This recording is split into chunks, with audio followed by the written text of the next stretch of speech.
Que bom que você chegou até aqui. Sinta-se uma pessoa abençoada. Você também pode ajudar a levar esta mensagem a outras pessoas. Compartilhe este vídeo em seus grupos de mensagens. Deixe seu comentário. E não se esqueça, deixe seu like. Gratidão. O desejado de todas as nações. Capítulo 28. Levi Mateus. Este capítulo se baseia em Mateus capítulo 9, versos 9 a 17, Marcos capítulo 2, versos 14 a 22 e Lucas capítulo 5, versos 27 a 39. Dos funcionários romanos na Palestina, nenhum era mais aborrecido que o publicano. O fato de serem os impostos ordenados por um poder estrangeiro era contínuo motivo de irritação para os judeus, lembrança que era da perda de sua independência.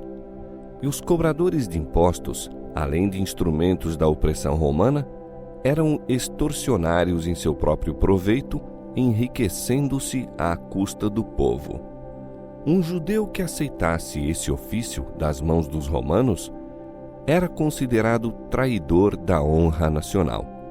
Desprezado como apóstata, classificavam-no entre os mais vis da sociedade. A essa classe pertencia Levi Mateus, o qual, depois dos 4 discípulos na praia de Genezaré, foi o seguinte a ser chamado para o serviço de Cristo. Os fariseus haviam julgado Mateus segundo seu emprego, mas Jesus viu nesse homem uma alma aberta à recepção da verdade. Mateus escutara os ensinos do Salvador. Ao revelar-lhe o convincente Espírito de Deus, sua pecaminosidade anelou buscar auxílio em Cristo. Estava, porém, habituado ao exclusivismo dos rabis e não tinha nenhuma ideia de que esse grande mestre houvesse de fazer caso dele. Um dia, achando-se sentado na alfândega, viu o publicano a Jesus que se aproximava. Grande foi sua surpresa ao ouvir as palavras que lhe foram dirigidas: "Segue-me." Mateus, deixando tudo, levantou-se e o seguiu. Não houve nenhuma hesitação, nenhuma dúvida, nenhum pensamento para o lucrativo negócio a ser trocado pela pobreza e as privações. Era-lhe suficiente o estar com Jesus, ouvir-lhe as palavras e a ele unir-se em sua obra. O mesmo se deu com os discípulos anteriormente chamados. Quando Jesus pediu a Pedro e a seus companheiros que o seguissem, eles deixaram imediatamente os barcos e as redes. Alguns desses discípulos tinham queridos cuja manutenção deles dependia. Ao receberem, porém, o convite do Salvador, não hesitaram nem inquiriram: como hei de viver e sustentar minha família? Obedeceram ao chamado e quando, posteriormente, Jesus lhes perguntou: quando vos mandei sem bolsa, alforge ou alparcas, faltou-vos porventura alguma coisa? Puderam responder: nada. A Mateus, em sua abastança, como a André e Pedro em sua pobreza, a mesma prova foi apresentada. A mesma consagração foi feita por cada um. No momento do êxito, quando as redes estavam cheias de peixe e mais fortes eram os impulsos do viver anterior, Jesus pediu aos discípulos junto ao mar que abandonassem tudo pela obra do Evangelho. Assim, toda alma é provada quanto a seu mais forte desejo, se bens temporais, se a companhia de Cristo. O princípio é sempre de caráter exigente. Homem algum pode ser bem-sucedido no serviço de Deus, a menos que nele ponha inteiro o coração e repute todas as coisas por perda pela excelência do conhecimento de Cristo. Ninguém que faça qualquer reserva pode ser discípulo de Cristo e muito menos seu colaborador. Quando os homens apreciam a grande salvação, o espírito de sacrifício observado na vida de Cristo ver-se-á na sua. Por onde quer que ele os guie, acompanhá-lo-ão contentes. A vocação de Mateus para ser um dos discípulos de Cristo excitou grande indignação.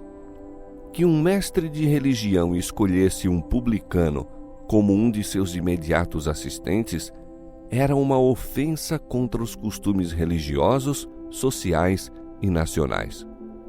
Procurando estimular os preconceitos do povo, os fariseus esperavam voltar à corrente dos sentimentos populares contra Jesus.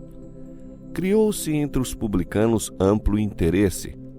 Seu coração foi atraído para o Divino Mestre. Na alegria de seu novo discipulado, desejou Mateus levar seus antigos companheiros a Jesus. Fez, portanto, um banquete em sua casa, reunindo os parentes e amigos.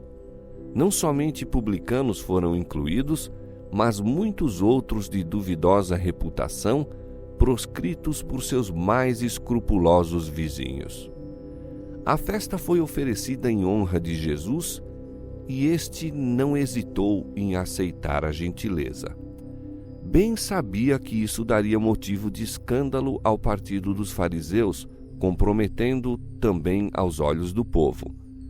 Nenhuma questão de política, entretanto, podia influenciar-lhe os movimentos. Para ele, as distinções exteriores não tinham nenhum valor. O que lhe falava ao coração era a sede da alma pela água da vida.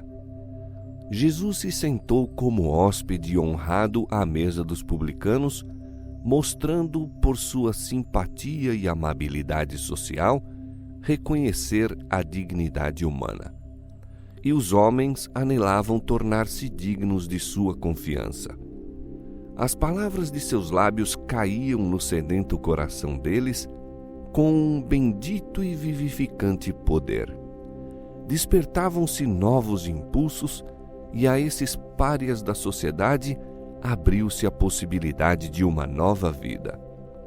Em reuniões como essa, não poucos foram impressionados pelos ensinos do Salvador, os quais não o reconheceram senão depois de sua ascensão.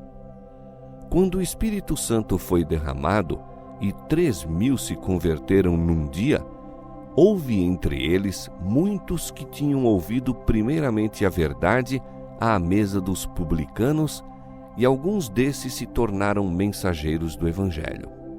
Ao próprio Mateus, o exemplo de Jesus na festa era uma lição constante. O desprezado publicano tornou-se um dos mais devotados evangelistas, seguindo em seu ministério bem de perto os passos do Mestre. Quando os rabis ouviram falar da presença de Jesus na festa de Mateus, apoderaram-se da oportunidade de o acusar. Procuraram, porém, operar por intermédio dos discípulos. Buscando despertar-lhes os preconceitos, esperavam separá-los do Mestre. Era sua política acusar Cristo perante os discípulos e estes perante Cristo, alvejando onde lhes parecia mais fácil ferir. Tem sido essa a maneira por que Satanás tem operado sempre desde a desarmonia no céu. E todos quantos procuram causar discórdia e separação são atuados por seu espírito. Por que come o vosso mestre com os publicanos e pecadores? Indagaram os invejosos rabis. Jesus não esperou que os discípulos respondessem à acusação, mas replicou ele próprio: Não necessitam de médico os sãos, mas sim os doentes. Ide, porém, e aprendei o que significa misericórdia quero e não sacrifício, porque eu não vim a chamar os justos, mas os pecadores ao arrependimento. Os fariseus pretendiam ser espiritualmente sãos e, portanto, não necessitados de médico, ao passo que consideravam os publicanos e gentios como perecendo das moléstias da alma. Não era, pois, sua obra, como médico, procurar a própria classe que lhe necessitava o auxílio? Conquanto os fariseus presumissem tanto de si, encontravam-se, na verdade, em piores condições que aqueles a quem desprezavam. Os publicanos eram menos hipócritas e presunçosos, estando assim mais aptos a receber a influência da verdade. Jesus disse aos rabis: Ide e aprendei o que significa misericórdia quero e não sacrifício. Mostrou assim que, ao passo que pretendiam ser expositores da palavra de Deus, lhe ignoravam por completo o Espírito. Os fariseus calaram-se por algum tempo, mas apenas se tornaram mais decididos em sua inimizade. Procuraram em seguida os discípulos de João Batista e buscaram pô-los contra o Salvador. Esses fariseus não haviam aceito a missão do Batista. Apontaram-lhe escarnecedoramente à vida de abstinência, aos hábitos simples, à vestimenta ordinária e o declararam fanático. Como lhes denunciasse a hipocrisia, resistiram-lhe às palavras e procuraram suscitar o povo contra ele. O Espírito de Deus movera o coração desses escarnecedores, convencendo-os do pecado, mas rejeitaram o conselho de Deus e declararam que João estava possesso do diabo. Ora, quando Jesus veio, misturando-se com o povo, comendo e bebendo à mesa deles, acusaram-no de comilão e beberrão. Os próprios que faziam essas acusações eram culpados. Como Deus é mal representado e revestido por Satanás de seus próprios atributos, assim os mensageiros do Senhor eram desfigurados por esses homens maldosos.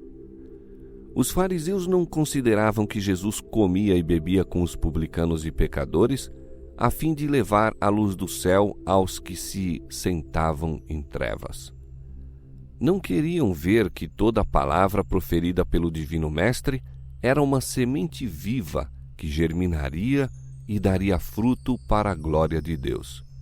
Estavam decididos a não aceitar a luz, e, conquanto se houvessem oposto à missão do Batista, prontificavam-se agora a cortejar a amizade dos discípulos, esperando granjear-lhes a cooperação contra Jesus.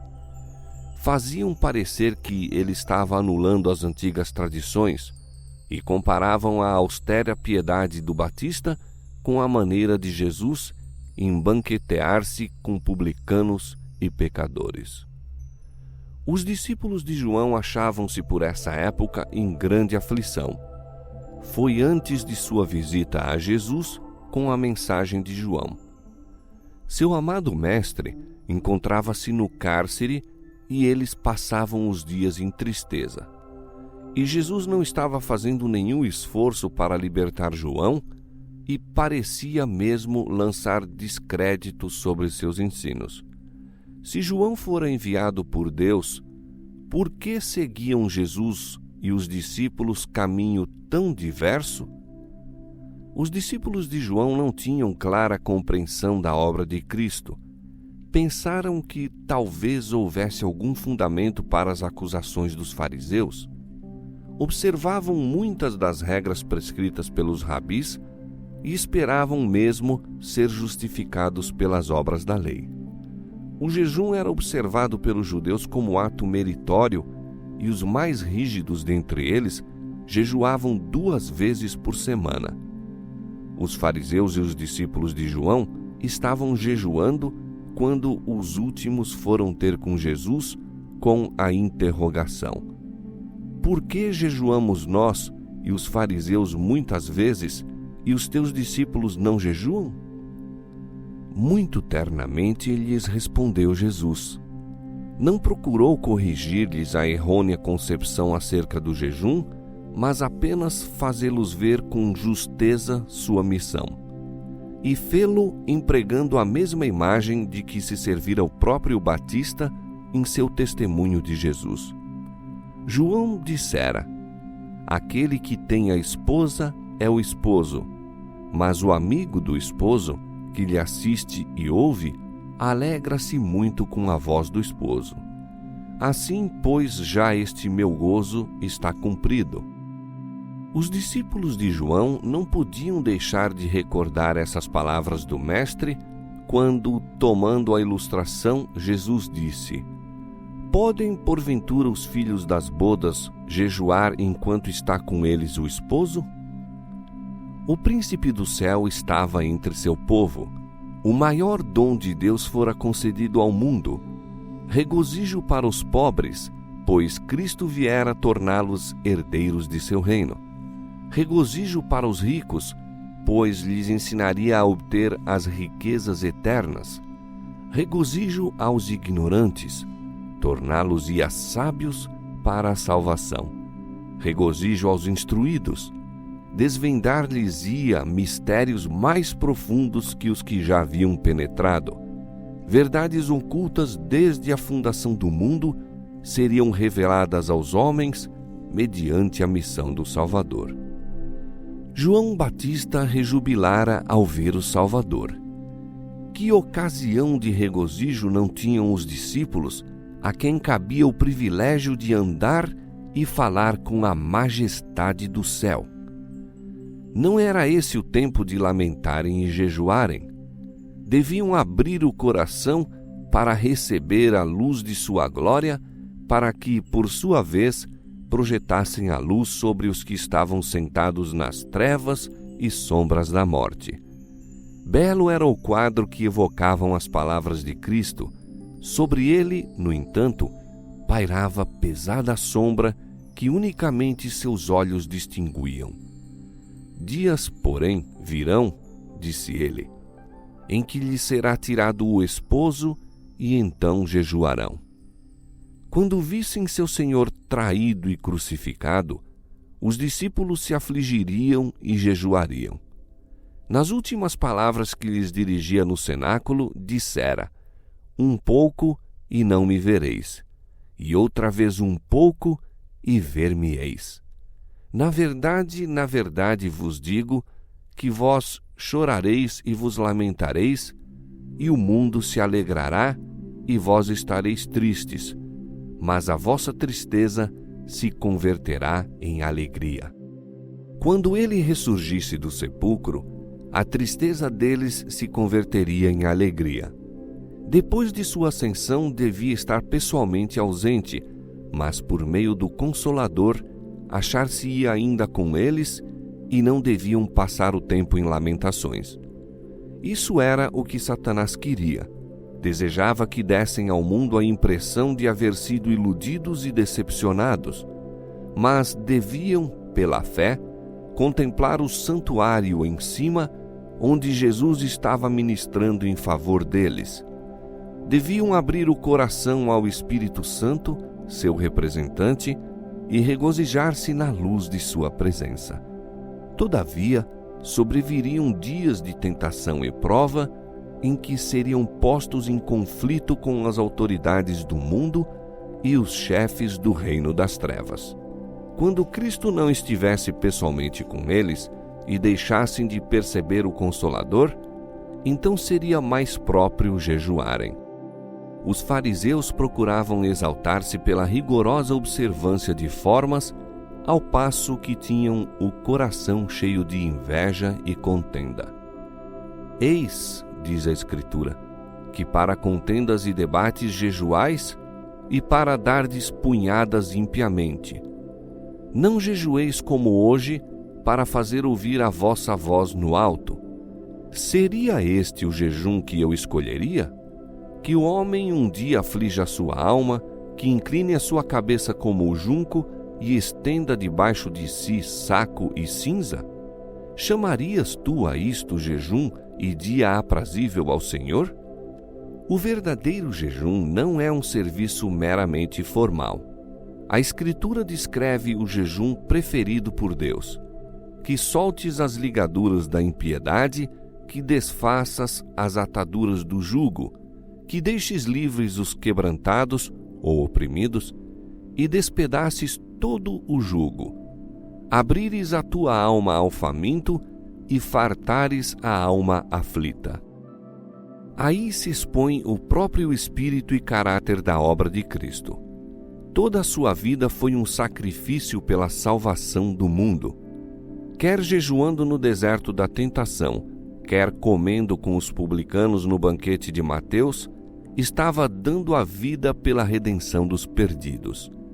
Não em ociosas lamentações, em simples humilhação do corpo e multidão de sacrifícios, faz o verdadeiro espírito de devoção, mas revela-se na entrega do próprio eu em voluntário serviço para Deus e o homem. Continuando sua resposta aos discípulos de João, Jesus disse uma parábola. Ninguém tira um pedaço de um vestido novo para o cozer em vestido velho, pois que romperá o novo e o remendo não condiz com o velho. A mensagem do Batista não devia ser entremeada com a tradição e a superstição. Uma tentativa de misturar as pretensões dos fariseus com a devoção de João só tornaria mais evidente a ruptura em ambas. Nem podiam os princípios do ensino de Cristo ser unidos com as formas do farisaísmo. Cristo não cobriria a ruptura feita pelos ensinos de João. Tornaria mais distinta a separação entre o velho e o novo. Jesus ilustrou posteriormente este fato, dizendo: Ninguém deita vinho novo em odres velhos. Doutra sorte, o vinho novo romperá os odres, e entornar-se-á o vinho, e os odres se estragarão. Os odres de couro usados como vasos para guardar o vinho novo ficavam, depois de algum tempo, secos e quebradiços, fazendo-se então imprestáveis para tornar a servir ao mesmo fim. Por meio dessa ilustração familiar, Jesus apresentou a condição dos guias judaicos. Sacerdotes, escribas e principais se haviam fixado numa rotina de cerimônias e tradições. Contraíra-se-lhes o coração como os odres de couro a que ele os comparara. Ao passo que se satisfaziam com uma religião legal, era-lhes impossível tornar-se depositários das vivas verdades do céu. Julgavam a própria justiça toda suficiente e não desejavam que um novo elemento fosse introduzido em sua religião. Não aceitavam a boa vontade de Deus para com os homens como qualquer coisa à parte deles próprios. Relacionavam-na com méritos que possuíam por causa de suas boas obras. A fé que opera por amor e purifica a alma não podia encontrar união com a religião dos fariseus, feita de cerimônias e injunções de homens. O esforço de ligar os ensinos de Jesus com a religião estabelecida seria em vão.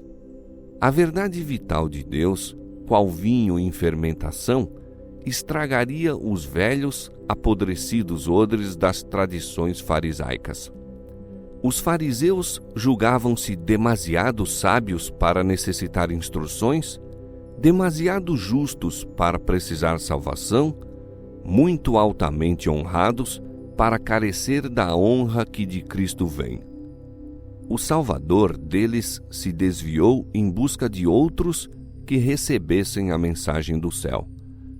Nos ignorantes pescadores, no publicano na alfândega, na mulher de Samaria, no povo comum que o escutava de boa vontade, encontrou ele novos odres para o vinho novo.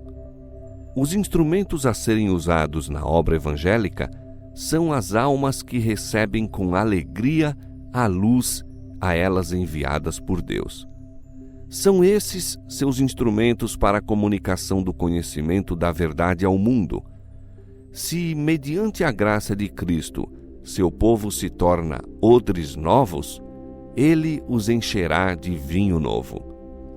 O ensino de Cristo, conquanto representado pelo vinho novo, não era uma nova doutrina, mas a revelação daquilo que fora ensinado desde o princípio.